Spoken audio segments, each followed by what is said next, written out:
Seperti contoh mampu mendeteksi benda-benda yang memang benda tersebut ada energi misalkan. Itu kita mampu merasakan.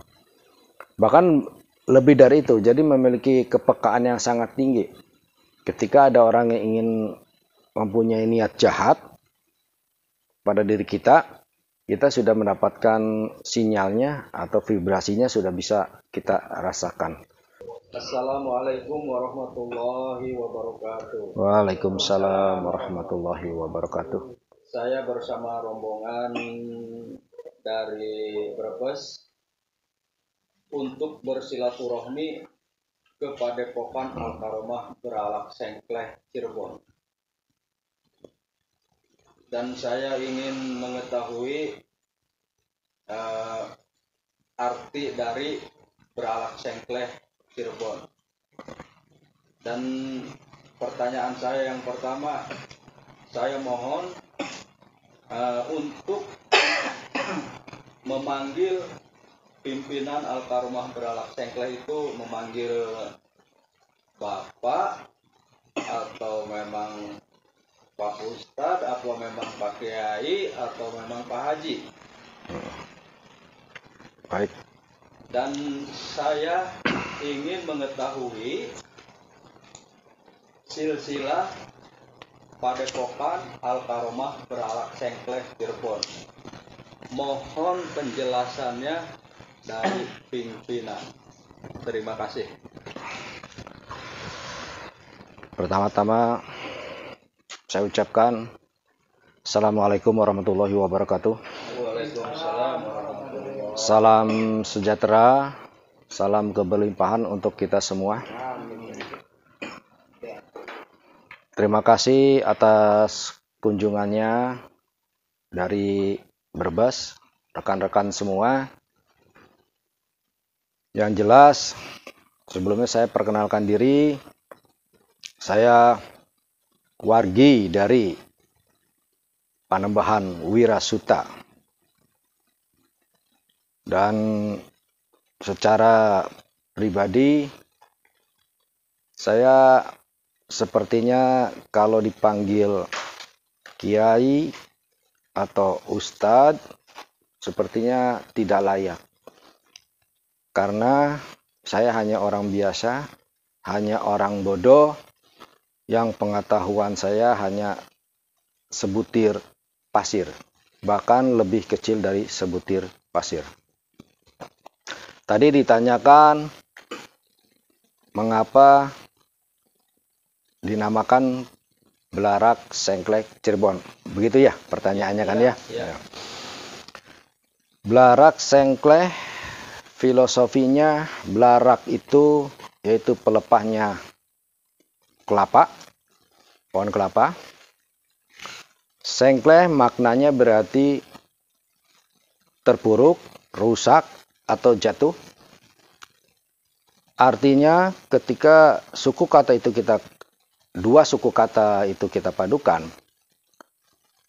belarak tersebut yang awalnya segar, yang awalnya terlihat indah, apalagi terkena angin, ya, itu bergerak-gerak indah segala itu. Artinya suatu saat akan mengalami kerusakan, akan mengalami kehancuran, ketidakberdayaan, keterpurukan, dan pada akhirnya jatuh sengkleh. Dalam hal ini, kita selaku manusia, selaku makhluknya Gusti Allah, janganlah mempunyai rasa adigung, adiguna, ujub, ria, takabur. Karena apa yang kita miliki itu hanyalah sebuah titipan. Baik itu kekayaan, jabatan, pangkat, derajat, dan lain sebagainya. Yang pada akhirnya akan kembali pada pemiliknya, pada Sang Pencipta, yaitu Gusti Allah. Ketika manusia itu diberikan kemampuan berpikir, kecerdasan, gunakanlah kecerdasan itu untuk hal-hal yang baik, untuk hal-hal yang bermanfaat untuk orang lain. Ketika seseorang diberikan kelebihan oleh Allah dalam ilmu kebatinan, di dalam ilmu hikmah, gunakanlah ilmu-ilmu itu dengan baik dan benar di jalan Allah untuk membantu sesama manusia agar lebih manfaat. Karena sebaik-baiknya manusia adalah yang bermanfaat untuk orang lain. Dan Padepokan Al-Karomah Blarak Sengkleh Cirebon memberikan atau mengedukasi pengetahuan kepada mereka ketika ingin mempelajari ilmu-ilmu hikmah karomah yang insya Allah bermanfaat untuk pribadi ataupun untuk keluarga, bahkan untuk membantu orang lain. Untuk penjagaan diri, untuk pagar diri, juga untuk dalam hal pengobatan. Bahkan Padepokan Al-Karomah Blarak Sengkleh Cirebon mengobati atau menangani pengobatan, yaitu pengobatan medis dan pengobatan non-medis. Pengobatan non-medisnya sendiri diantaranya yaitu stroke, lumpuh, saraf kejepit, penyakit diabetes, lambung, dan sebagainya. Serta untuk yang non-medisnya, mengobati atau mengatasi yaitu terkena gangguan sihir, santet, guna-guna yang sepertinya berbau kegaiban. Ketika seseorang itu terkena santet, terkena sihir atau guna-guna, tenung, teluh, gitu. Insya Allah dari Padepokan Al-Karomah Blarak Sengkleh Cirebon, insya Allah dengan izin Allah bisa membantu untuk mengobati. Maaf, pertanyaan untuk selanjutnya Pak. Silakan, nggak apa-apa. Permasalahan kegiatan di Padepokan Al-Karomah itu kegiatannya seperti apa aja? Mohon penjelasannya. Terima kasih. Seputar kegiatan dari Padepokan sendiri, pertama kami di sini Padepokan Al-Karomah Blarak Sengkleh setiap malam Jumat Kliwon rutinitas melakukan manakib. Manakib yang saya dawamkan yaitu manakib Syekh Abdul Qadir Jilani radhiyallahu an. Saya melakukan atau menjalankan manakib itu sudah berjalan sangat lama. Setiap malam Jumat Kliwon saya selalu mengadakan manakib, dan itu pun banyak mereka yang hadir juga. Itu sudah berjalan puluhan tahun. Alhamdulillah setiap malam Jumat Kliwon selalu dilaksanakan. Maaf, pertanyaan selanjutnya lagi Pak. Minta penjelasan sisanya berbentuk padepokan Al-Karomah, asalnya itu gimana Pak? Asal usulnya. Asal usul berarti ya? Bukan, ya asal usul ya. Ini perwakilan dari rombongan, saya atas nama perwakilan yang dipercaya dari rombongan ya. Mohon penjelasannya. Ya, pertanyaan yang sangat bagus sekali menurut saya. Asal usul Padepokan Al-Karomah mungkin saya berangkat dari pribadi saya.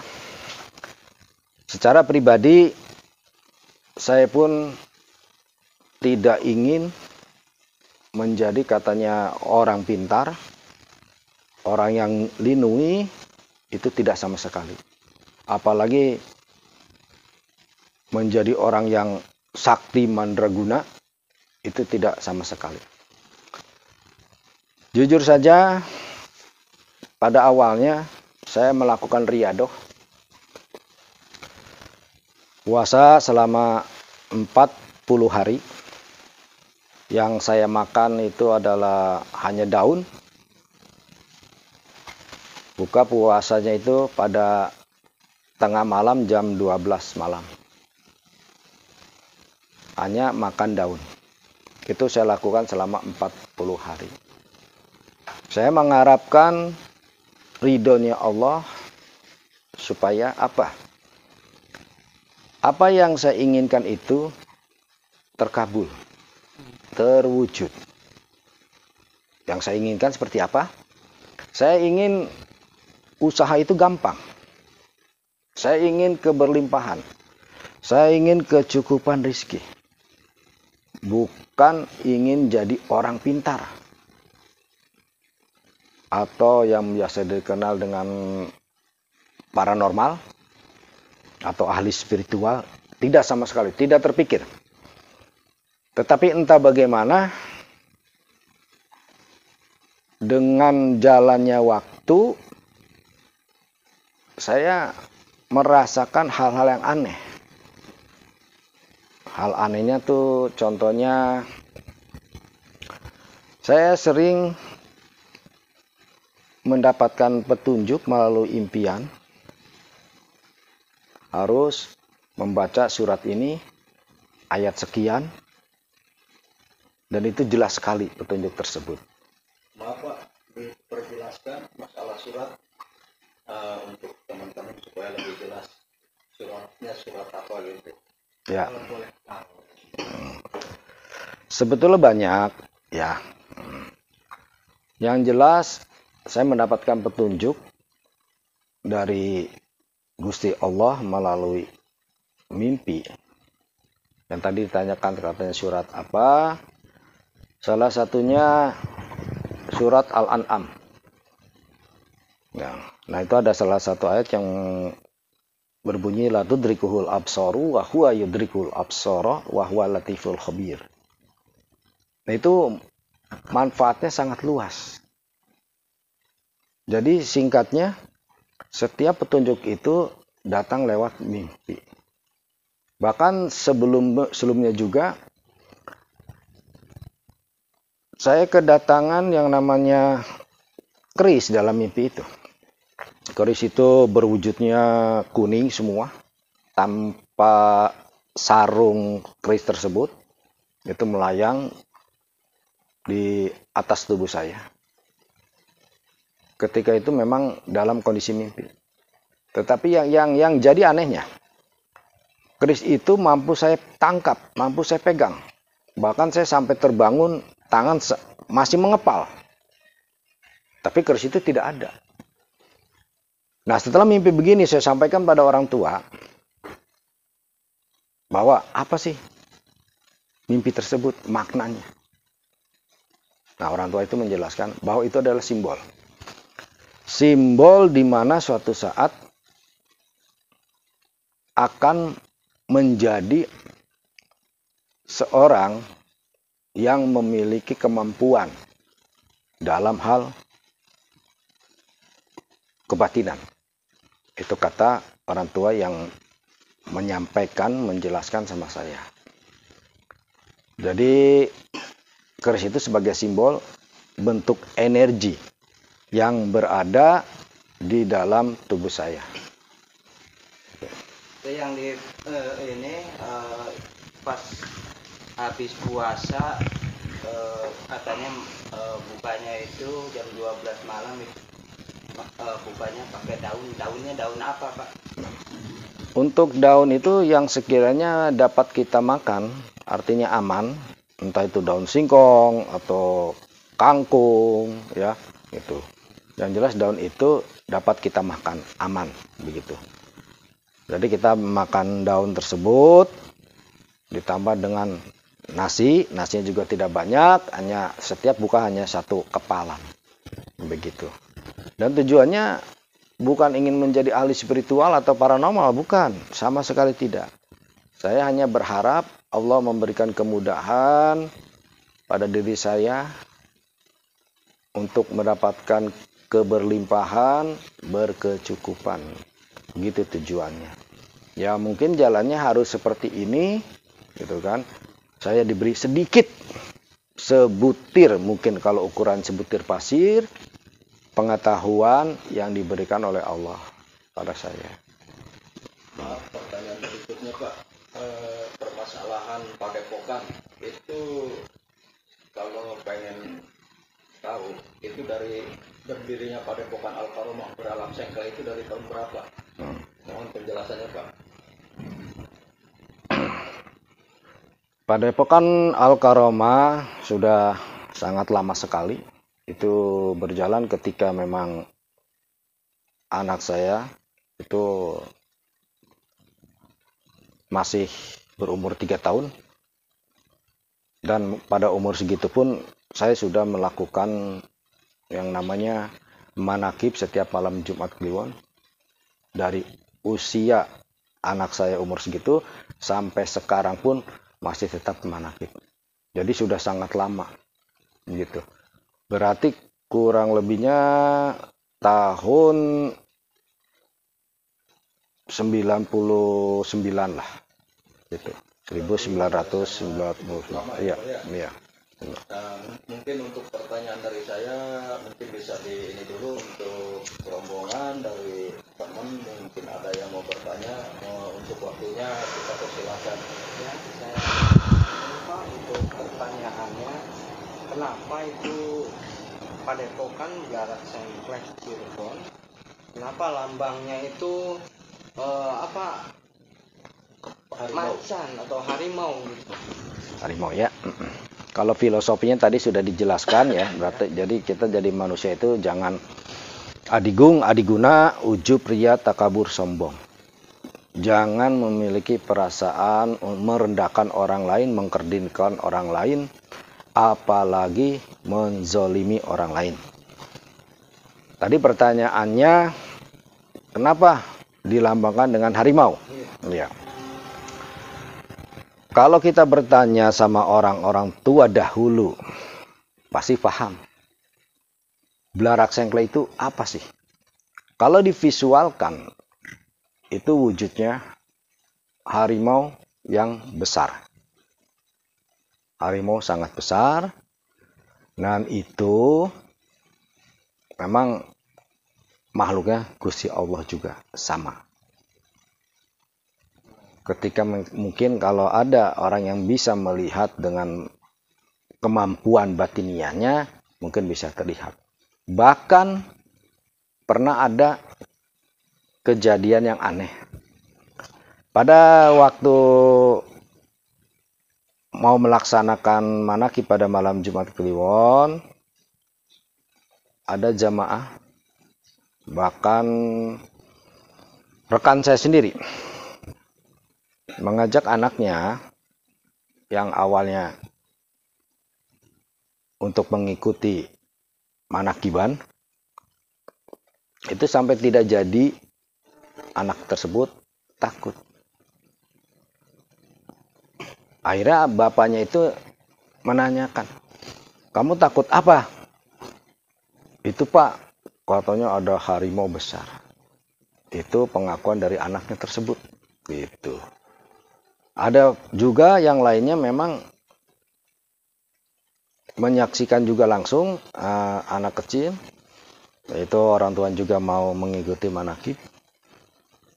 Anak pun menyampaikan sama orang tuanya, tapi berhubung namanya anak kecil tidak tahu bahwa itu adalah harimau, dia menyebutnya adalah kucing besar gitu. Karena memang wujudnya besar. Namanya anak kecil, dia hanya baru tahu kucing, jadi disangkanya kucing gitu. Aslinya harimau. Jadi dia sebut kucing besar, ada kucing besar, gitu begitu. Gitu kamu bilang.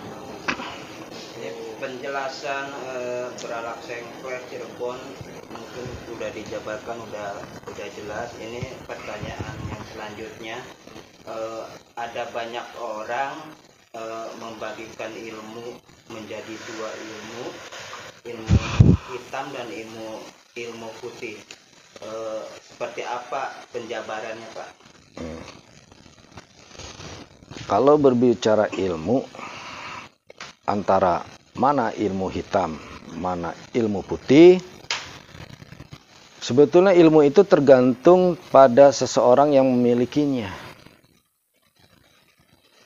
Saya ambil contoh seperti pisau. Ketika pisau itu ada di tangan kita, pisau ini bisa kita gunakan untuk memotong daging, bisa kita menggunakan untuk memotong kentang, memotong timun, buah-buahan, dan lain sebagainya. Itu kalau tujuan untuk memotong kentang, timun, ya, buah-buahan, dan lain sebagainya. Ketika digunakan untuk jahat, kira-kira bisa tidak? Pasti bisa. Untuk mencelakai orang lain. Bahkan sampai merampas nyawa orang lain dengan pisau. Jadi sama halnya seperti ilmu juga. Jadi yang membedakan putih atau hitamnya yaitu pelakunya. Tergantung pelakunya. Tapi karena memang sudah menjadi suatu kebiasaan seolah-olah ada ilmu hitam, ada ilmu putih. Ya. Jadi yang hitam atau putihnya itu yaitu orangnya, oknumnya. Begitu maksudnya.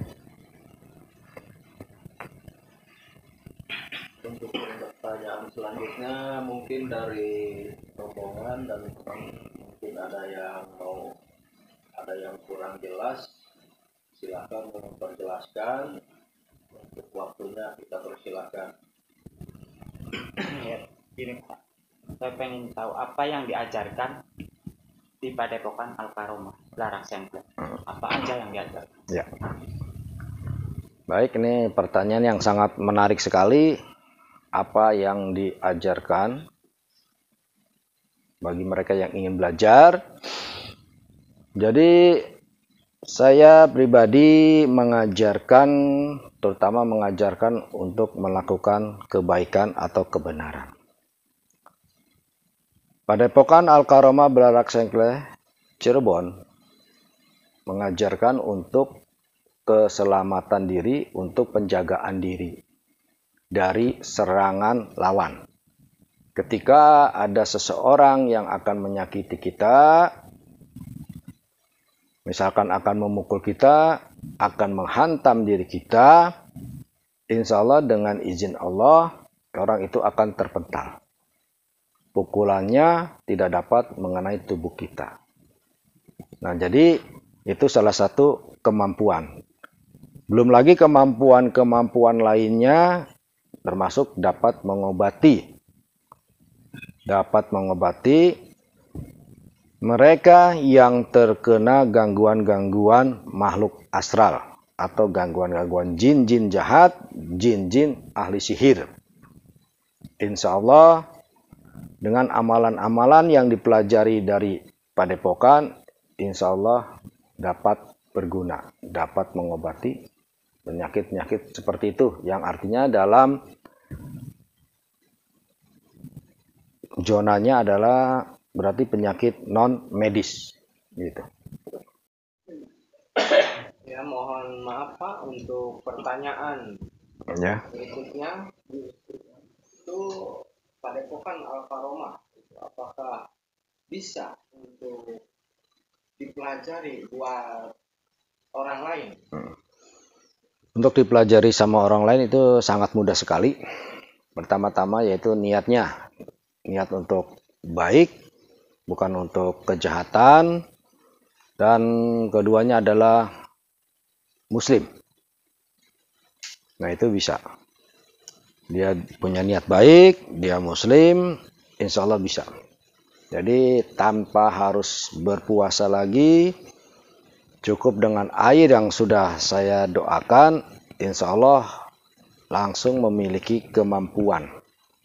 Dapat dirasakan langsung, seperti contoh mampu mendeteksi benda-benda yang memang benda tersebut ada energi misalkan. Itu kita mampu merasakan. Bahkan lebih dari itu, jadi memiliki kepekaan yang sangat tinggi. Ketika ada orang yang ingin mempunyai niat jahat pada diri kita, kita sudah mendapatkan sinyalnya atau vibrasinya sudah bisa kita rasakan secara langsung. Gitu. Apakah khusus buat laki-laki apa cewek bisa? Usianya di mana, Pak? Dari jenis kelamin, baik itu laki-laki ataupun wanita, itu bisa untuk mempelajari dari Padepokan Al-Karomah sendiri. Itu laki-laki bisa belajar, perempuan juga bisa belajar. Yang penting dengan niat baik dan dewasa. Kalau kita melihat dari umurnya, harus sudah dewasa, betul-betul dewasa. Gitu. Berapa, Pak? Untuk pembatasan Patokan umur mungkin kali ya. usia? Paling tidak harus sudah berumur 20 tahun. Begitu.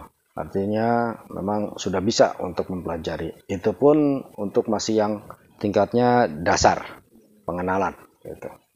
Tapi dengan yang dasar juga insya Allah sangat bermanfaat. Ada lagi yang barangkali mau ditanyakan? Ada, Pak. Ini satu lagi rekan saya, Pak. Ya, silakan. Untuk selanjutnya saya udah dikasih waktu untuk bertanya. Saya ingin menanyakan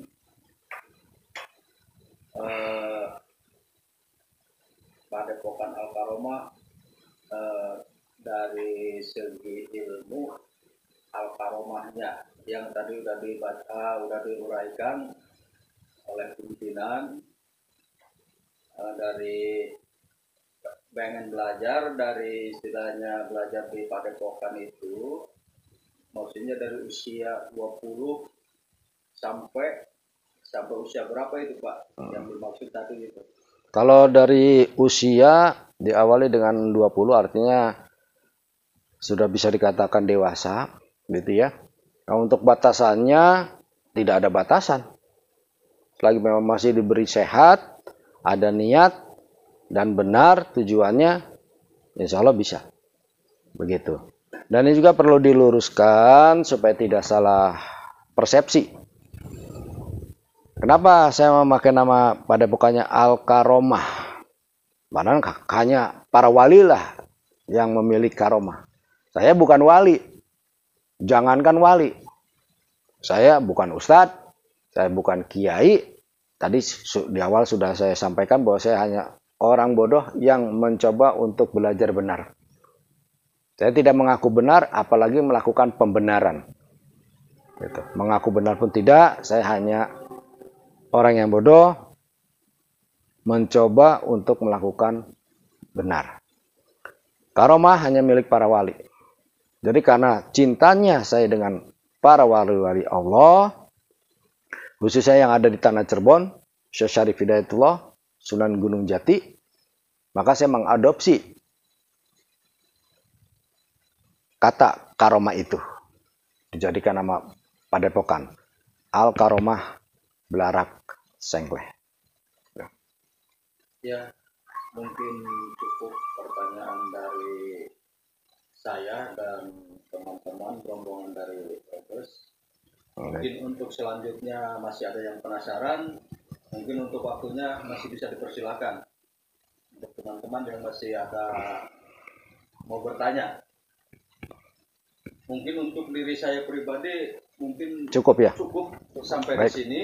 Ya. Ya karena kita perwakilan dari rombongan Baik. untuk bersilaturahmi kepada Pokan Al-Karomah, saya mohon maaf yang sebesar-besarnya dan rombongan dimohon maaf yang sebesar-besarnya. Saya sudah merasa puas dengan penjelasan pimpinan daripada Pokan Al-Karomah. Insya Allah mungkin untuk kedepannya kalau memang kita dikasih sehat, panjang umur, ada rezeki, insya Allah kita bisa silaturahmi lagi Amin. kepada Amin. Pokan Al-Karomah Beralat Amin. Sengkleh Cirebon. Amin. Dan insya Allah mungkin kalau memang kita dikehendaki oleh Allah, mungkin kita bisa bawa rombongan yang lebih istilahnya ya maksimal lah, banyak insya Allah. Mangga.